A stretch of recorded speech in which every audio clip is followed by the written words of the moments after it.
Bueno, continuando la clase, ¿no? Entonces, estas serían las principales partes del corazón y su forma de circulación sanguínea.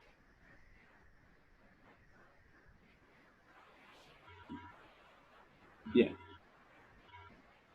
entonces, viendo más descripciones, ¿no? Del corazón. Constituye anatómicamente del corazón, existen tres capas, el pericardio, miocardio y endocardio, que les hablé hace rato, ¿no?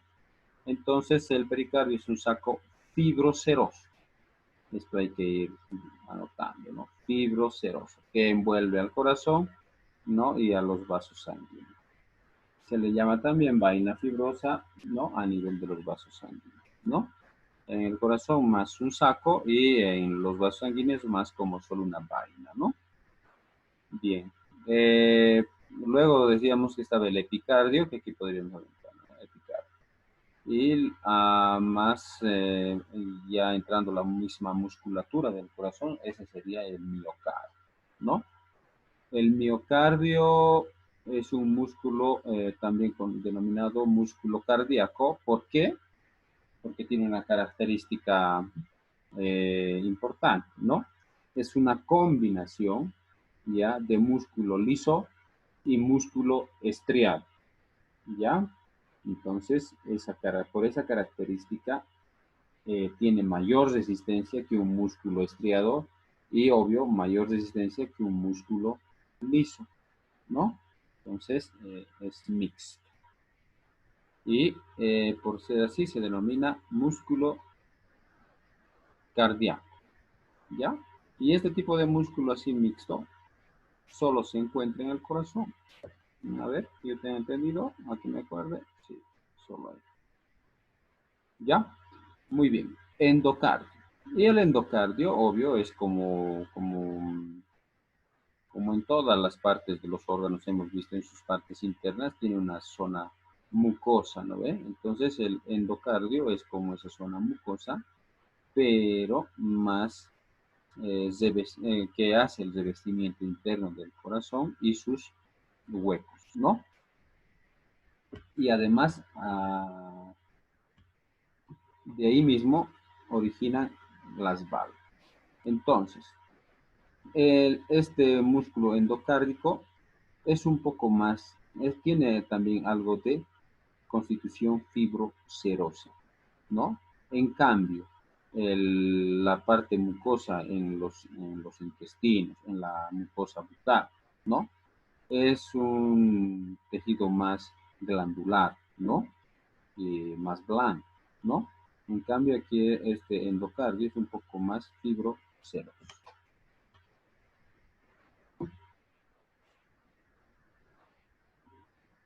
Bueno, aquí está un diagrama para que den examen y aquí me muestren con flechas de dónde a dónde va la sangre. Jejeje.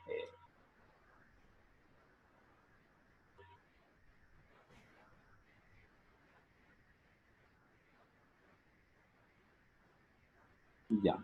Aquí, como pueden ver, la alternancia de la diástole y la sístole, ¿no?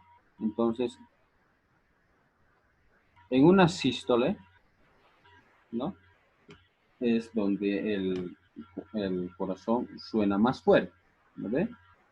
Y la sangre pasa de los ventrículos de la sístole, ¿no?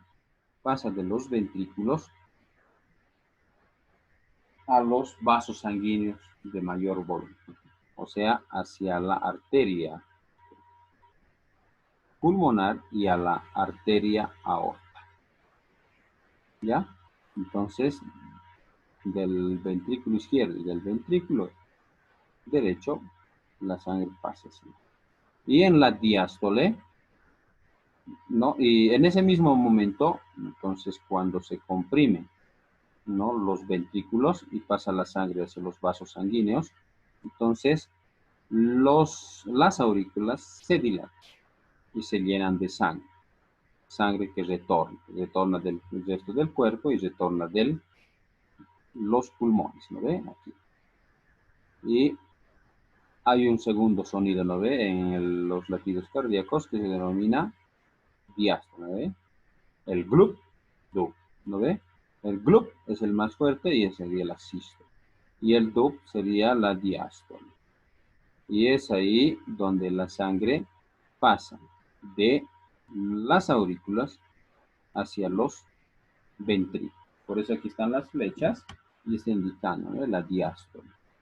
Y después viene la sístole, ¿no? O con la sístole pasan a los vasos sanguíneos, ¿no? Y es el sonido más fuerte.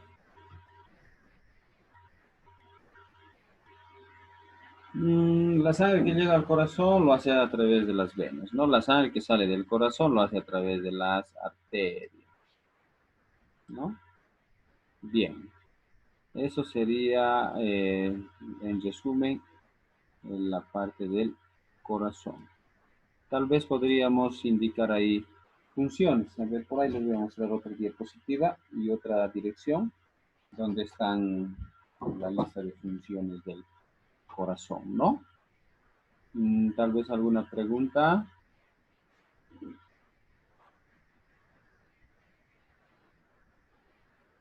Ya, no hay pregunta. Bien, anomalías o patologías. Soplo. Los soplos se presentan cuando las válvulas, cualquiera de estas 4 válvulas, no cierran bien y provocan un sonido, ¿no? Al pasar la sangre, provoca un sonido, ¿no? Y esa sería una patología cardíaca, ¿ya? Bien. Arritmias. Cuando este septum o septo, especialmente en esta región, que es más delgado, tiene conexión o una abertura y tiene conexión o un espacio abierto acá. Y cuando se dan los latidos cardíacos, ¿no? A través de esta aberturita, entonces la sangre puede pasar generalmente de la izquierda a la derecha, porque este latido es más fuerte, ¿no? Entonces, cuando hay esta abertura, o aquí, como pueden ver, estos dos vasos sanguíneos de mayor tamaño están uno entrepegado al otro, ¿no? Bien junto al otro. Cuando los neonatos recién nacen, entonces estas válvulas a veces están unidas y tienen aberturas abiertas, ¿no? ¿No? Espacios abiertos y la sangre se entremezcla entre los dos vasos sanguíneos, ¿ya? Cuando hay ese tipo de anomalías, se presentan las arritmias y provocan las famosas arritmias, ¿no? Glup, dup, son los sonidos normales del corazón, ¿no ve? Pero glup, glup, dop, o si no, un glup, dop, ¿no? Entonces, justamente por esos orificios o espacios abiertos que existe entre cavidades, es que se presentan esas arritmias, ¿ya? Ahora, lo peligroso es que esas arritmias cualquier rato pueden provocar un desorden en los latidos cardíacos o en la corriente eléctrica que permite los latidos cardíacos o los movimientos cardíacos, ¿no? Y puede entrar en shock y en fibrilación. Entonces, fibrilación es cuando el corazón deja de latir y empieza a quedarse quieto, ¿no? Entonces, está corazón fibrilando, deja de funcionar y, bueno, si no se reanima, el animal muere, ¿no ve? Bien. Entonces, ese es el giro. Puede provocar un desorden en los impulsos eléctricos del corazón, ¿no? Esas arritmias. Otro problema serio que puede provocar ya los espacios abiertos es que cuando la sangre por la presión pasa por estos orificios o por estos espacios pequeños abiertos de cavidad a cavidad, entonces al pasar a este lado, al lado derecho generalmente, puede provocar trombos, ¿no? Primero provoca remolinos en la sangre y esos remolinos pueden provocar trombos, ¿no? Y a veces puede pasar de la derecha hacia la izquierda, ¿ve? Hace remolinos y produce trombos. Los trombos son pequeños coágulos, ¿ya? Y después esos trombos o coágulos entran a circulación sanguínea y pueden ir a obstruir la circulación o la llegada de sangre en cualquier tejido u órgano, ¿no? Puede provocar obstrucción en los riñones, puede provocar obstrucción en el hígado, puede provocar obstrucción en el mesenterio y de los intestinos, puede provocar obstrucción en algún músculo, ¿no?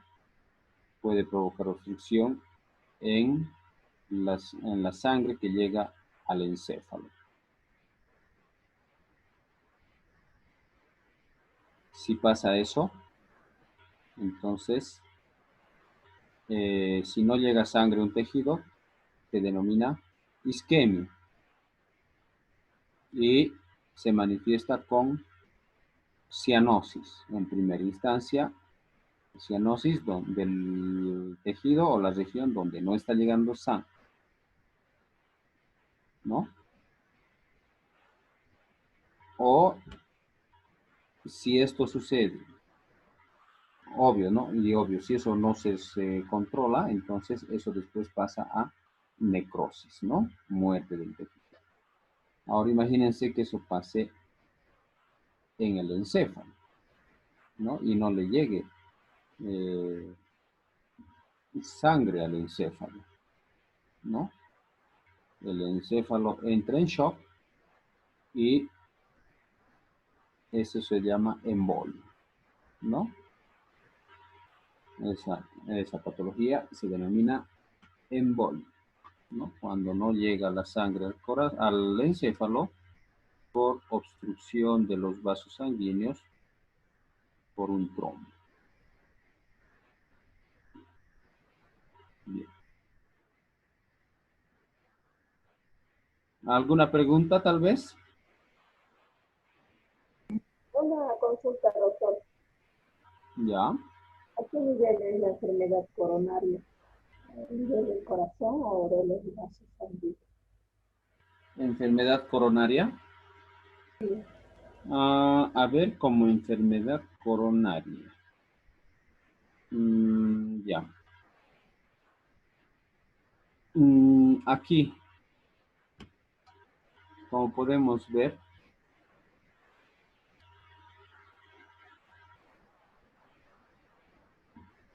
de este mismo vaso sanguíneo principal, que sería la aorta, hay pequeñas ramificaciones que de aquí mismo salen y vienen a irrigar sangre al mismo corazón.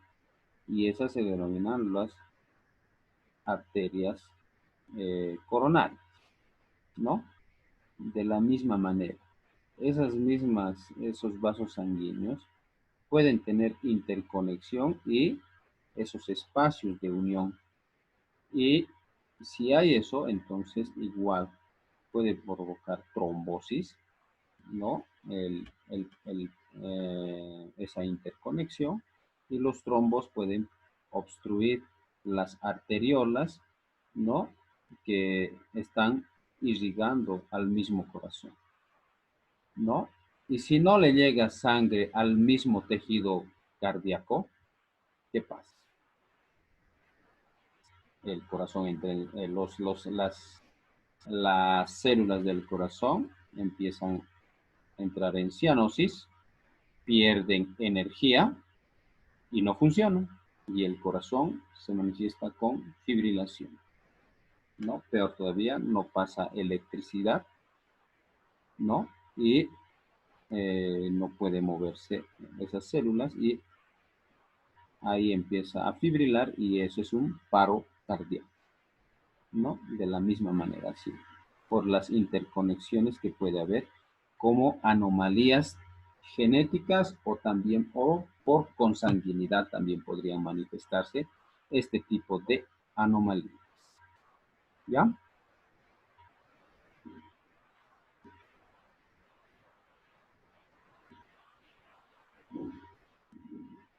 Tal vez aquí como para, podríamos indicar de una vez, el marcapaso, el famoso marcapaso, ¿no? Que eso más en humanos es, ¿no? Lo que se utiliza, no tanto así en animales, ¿no?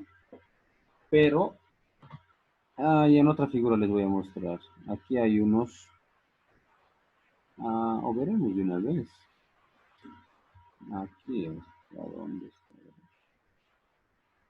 Mm, aquí.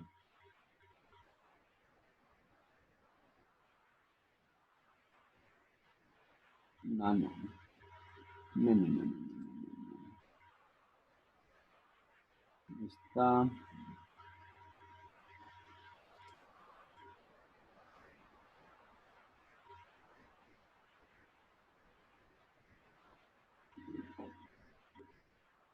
aquí.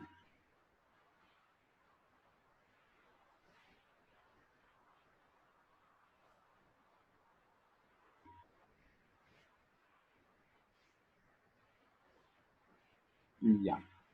En estas diapositivas podemos ir viendo. Esta dirección les voy a pasar. Como pueden ver, hay, hay igual una explicación un poco más detallada y con más partes y las funciones propias del corazón, ¿no? Entre las funciones principales podríamos ir viendo, ¿eh? El bombeo de la sangre eh, hacia el cuerpo, ¿no? Como la principal función, ¿no? Aquí hay esta es una imagen más real, ¿no? Y con un colgajo, un corte que hacen y con un colgajo del corazón y pues se puede ver la parte interna del, en, del endocardio, ¿no? Y aquí están sus pirámides o, ¿no? Y sus cuerdas tendinosas, ¿no? Bien, lo que les quería explicar acá, bueno, aquí está el pericardio, ¿no? Sí, eso también vale la pena ver. Así lo embolsa al corazón, ¿no ve? Cuando los que hemos faenado alguna vez, también ustedes han ido a faenar, por lo menos una gallina, ¿no? O un conejito, no sé, algo siempre de repente, ahí en el trópico es común que todos faenemos, ¿no? Entonces, hay una bolsita así que lo protege al corazón, se corta eso y recién se puede ver adentro del cuerpo, ¿no? Ese vendría a ser el pericardio.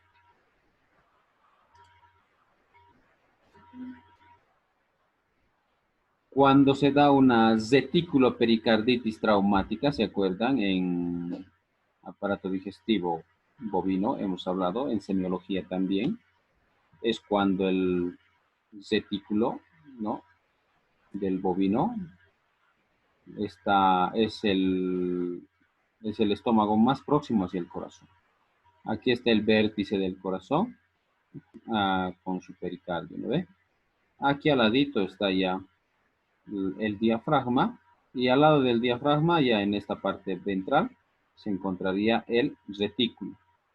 Por eso es que si un alambre, un clavo, un agujón llega aquí al retículo, como el corazón tiene impulsos eléctricos, ¿no? Entonces, eso actúan como imán, ¿no? Como magnetismo, y todo metal es atraído. Entonces, el punzón o alambre va punzando al diafragma del retículo, va punzando al diafragma, luego va punzando al pericardio. Y el corazón, para defenderse, dentro de esta bolsa pericárdica, acumula líquido, ¿no? Edema, acumula el líquido.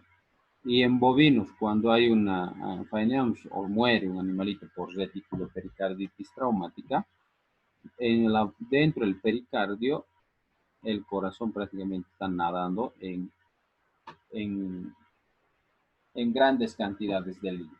El bovino puede llegar a acumular entre 30 a 50 litros de agua dentro de este pericardio y ahí adentro el corazón apenas funcionando. ¿Mm? Para que vean la capacidad, ¿no? Y el problema que puede suceder con las retículo-pericarditis traumáticas.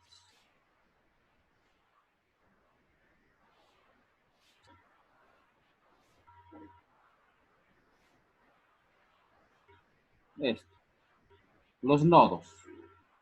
Entonces el corazón, como pueden ver, esta es la aurícula derecha, ¿ya? Entonces tiene un nodo y tiene conexiones nerviosas. Todo esto son neuronas, por si acaso. No es la inervación. La inervación y a través de los nodos que contiene en la aurícula derecha, también en la izquierda, ¿no? Miren, van estimulando, ¿no? Van estimulando las descargas eléctricas para que el corazón pueda latir a través de esto del nódulo sinoatrial, nódulo sinusal también se llama. Entonces, este nódulo generalmente están entre medio de las dos aurículas, ¿no? En la base del corazón, ¿ya? Entonces, cuando estos nodos no funcionan bien, no hay buena descarga eléctrica. Entonces, si no hay buena descarga eléctrica, los músculos cardíacos no funcionan, ¿no? Tiene que haber una pequeña descarga eléctrica. Entonces, en esta base del corazón, entre medio de las aurículas, los médicos humanos le adicionan un marcapaso. Entonces, ese marcapaso va expulsando señales eléctricas que hacen trabajar y estimulan a los nodos sinusales. ¿Ya? Entonces al estimular los impulsos eléctricos, entonces el músculo cardíaco va funcionando y va latiendo, ¿no? Va dando sus movimientos.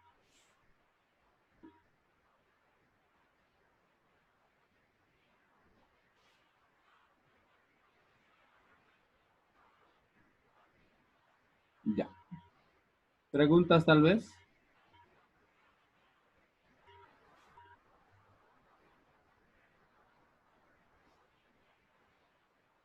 Bueno, si no hay preguntas, continuamos, ¿no? Circulación sanguínea. Características de la circulación sanguínea en vertebrados, clase aves y mamíferos, ¿no? Bien, entonces hay una circulación cesada, una circulación doble y una circulación completa. Las funciones de intercambio entre la sangre y los tejidos se efectúa primero entre la sangre y el líquido intersticial, a través de delgadas paredes permeables de los capilares sanguíneos y luego entre el líquido intersticial y las células. ¿Ya? Bien. Aquí se recuerda de la barrera hematogaseosa, ¿no? O las membranas hematogaseosas de los alvéolos ¿no? Y los capilares sanguíneos, ¿no?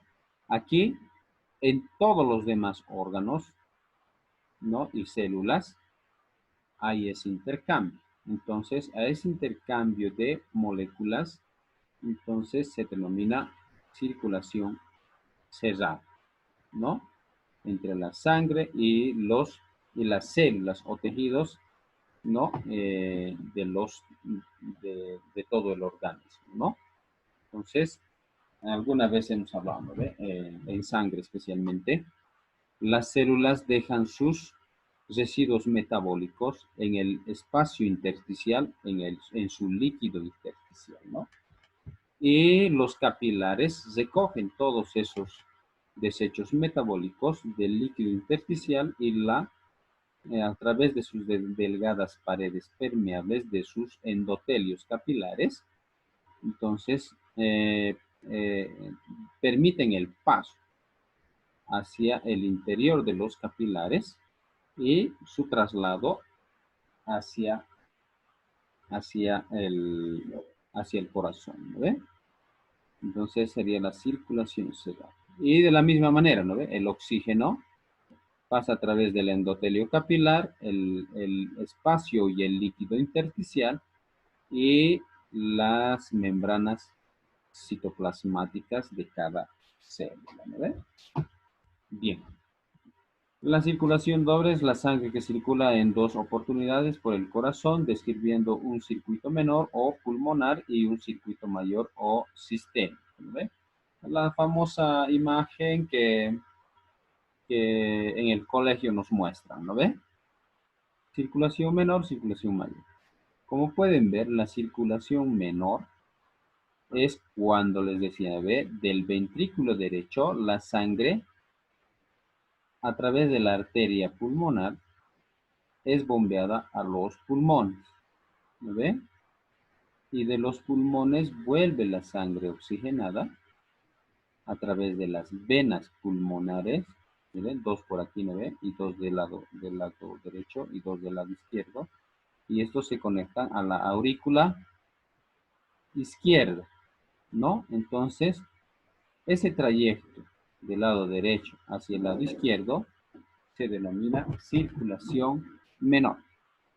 Y la circulación mayor es el bombeo de la sangre de la del ventrículo izquierdo a través de la arteria aorta, ¿no? Y como pueden ver, vean, aquí va hacia la parte craneal y a través del callado aórtico baja o va a caudar la sangre hacia el resto de los tejidos del tronco y de las extremidades, ¿no? Va a los diferentes órganos, hígado, riñón, timo, vaso, ¿no? Extremidad, vejiga, bueno, órganos genitales, ¿no? Y luego toda la sangre nuevamente es colectada o recogida por las vénulas y las venas y a través de la cava posterior y la cava craneal, la sangre vuelve al corazón a la aurícula derecha. Entonces, esa sería la circulación mayor. Completa, no existe mezcla de la sangre arterial ya oxigenada con la sangre venosa poca oxigenada, ¿ya? En todos estos trayectos, entonces, como podemos ver, no se mezcla sangre oxigenada con sangre poca oxigenada o sangre de las arterias con la sangre de las venas, ¿no? No hay. Por eso que les decía, cuando pasa de un lado a otro lado en forma normal, entonces ya son patologías, ¿no?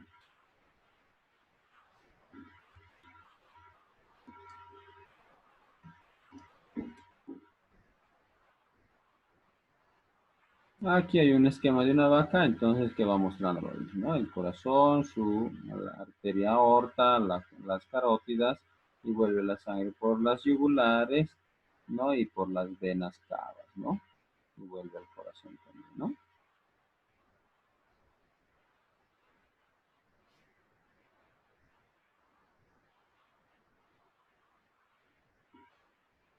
¿no? Otros esquemas. La región del cuello, no, igual aquí. Aquí alguna pregunta, ¿no? ¿Cuántas yugulares tiene un animal? ¿Uno o dos?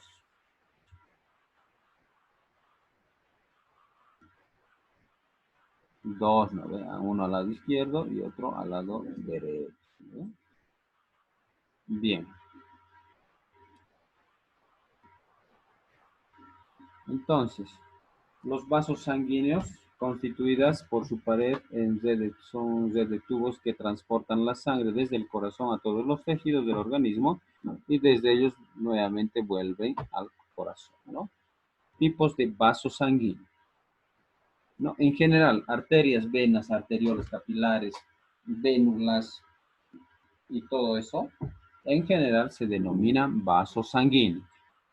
Pero estos vasos sanguíneos, como podemos ver, se dividen en arterias, arteriolas, en capilares, inclusive capilares arteriales, luego en capilares, luego capilares venulares, vénulas y luego en venas, ¿no? Inclusive. Y obvio, ¿no? Estas varían de estructura y calibre, ¿no? A medida que van bajando de volumen o de, perdón, a medida que van bajando su calibre o diámetro o luz del conducto, porque son conductos, ¿no ve? O tubos, y por dentro tienen un conducto o luz, ¿no? Entonces van bajando, a medida que van bajando su calibre, entonces van cambiando de denominación, ¿ve? Por eso, arterias, las de grueso calibre. Ya de pequeño o bajo calibre, entonces las se denominan ya arteriolas, ¿no? Y las de mínimo calibre serían los capilares, que estos ya se difusionan en los mismos tejidos, ¿lo ve? Y de la misma manera, ¿lo ve? De los capilares, la sangre es recogida, y de los espacios intersticiales, la sangre es recogida a través de las vénulas, que son de pequeño calibre, y estas van transportando o recogiendo la vena y transportándola hacia las venas, ¿no? Bueno, entre esos también tenemos los vasos linfáticos que tienen un trayecto paralelo a las venas.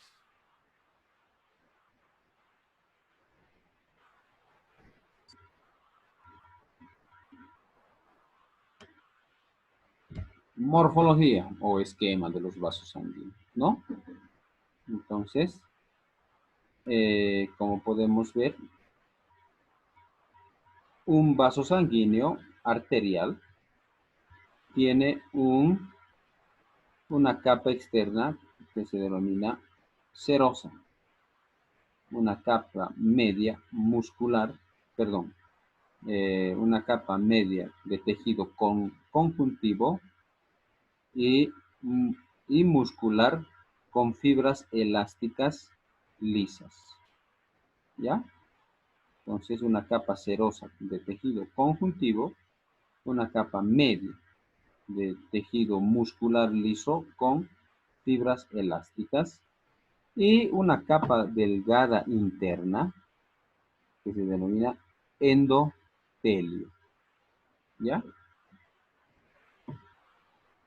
Entonces, las arteriolas disminuyen sus dimensiones de estas capas y los capilares ya solo están formadas por endotelios, ya no tienen una capa muscular ni tampoco la capa de tejido conjuntivo, solo tienen la pequeña y delgada capa endotelial, ya los capilares. Y por eso es que como es delgadito, puede darse la difusión de de los nutrientes y de las moléculas eh, del metabolismo celular y obvio de los gases también, ¿ve? Especialmente del oxígeno y del dióxido de carbono, ¿no? Entonces, de la misma manera, algo parecido.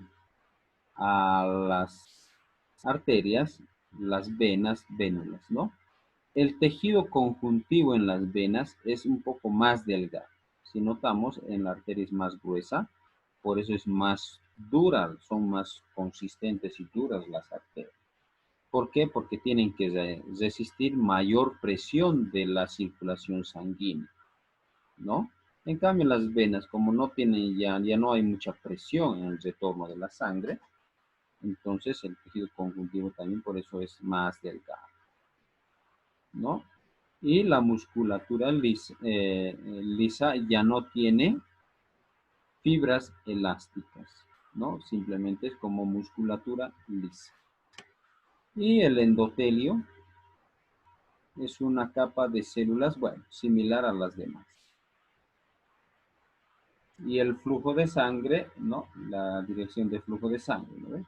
Siempre por las arterias primero, los capilares se recoge por las vénulas y hacia las venas, ¿no? Y esto después al corazón, ¿no?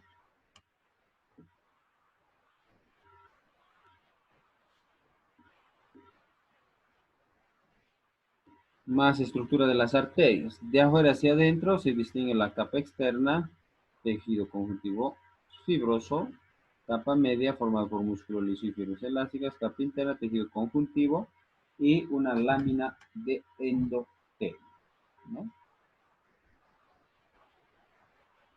Como les decía, la capa externa es para resistir la presión sanguínea.